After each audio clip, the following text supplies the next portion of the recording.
Cennet rahatta deş ismatı vodun. Sayençi ilgıcı mıkkı kıgaras. Halesta kıçırgın hakkı hozaras. Saccı Müslümanlar savunma şimdi 10 derece alka divikar. Hep avop şallah divikar. Kaşişeni mecad ibadet fe.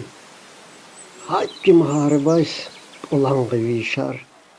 Pahalını yıkmışen iç bu ilişar. Beş şaçucuğunu şartlaki atan bir gün Allah evut idaraan. Sibık da alatas ekkancı yük bu. Şeytan ham başıcat. Arayat muhan.